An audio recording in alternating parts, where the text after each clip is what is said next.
بسم الله الرحمن الرحيم.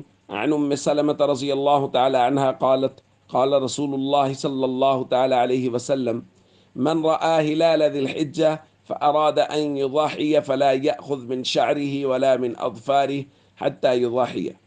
رواہ النسائی۔ نبی کریم صلی اللہ علیہ وسلم نے ارشاد فرمایا، جو شخص ذوالحج کا چاند دیکھ لے اور وہ قربانی کرنے کا ارادہ رکھتا ہو تو وہ اپنے بال اور ناخن نہ کاٹے حتیٰ کہ وہ قربانی کر لے۔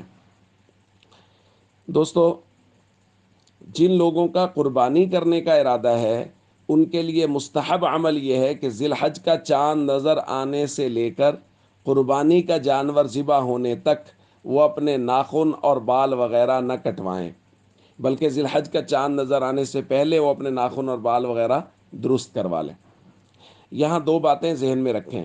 ایک تو یہ عمل ان لوگوں کے لیے ہے جو قربانی کرنے کا ارادہ رکھتے ہیں۔ فَأَرَادَ أَن يُضَحِّيَ، حضور نے خود فرمایا کہ اس کا قربانی کرنے کا ارادہ ہو، لہذا جو قربانی کرنے کا ارادہ رکھتے ہیں یہ عمل ان کے لیے مستحب ہے۔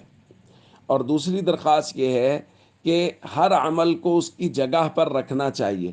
یہ مستحب عمل ہے، اس کو کرنا چاہیے، یہ باعث ثواب ہے۔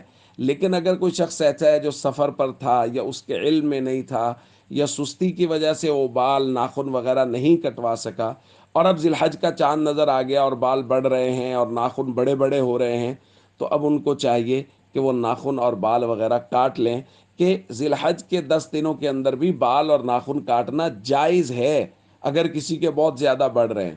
باقی بہتر یہی ہے جو درخواست کر دی گئی، اور حضور علیہ الصلاۃ والسلام نے باقاعدہ فرمایا کہ ذی الحج کا چاند نظر آنے سے پہلے پہلے بال اور ناخن بنوا لیں، کہ جب ذی الحج کا چاند نظر آ جائے اس وقت سے لے کے قربانی کا جانور ذبح ہونے تک مستحب یہ ہے کہ وہ ناخن اور بال وغیرہ نہ کٹوائیں۔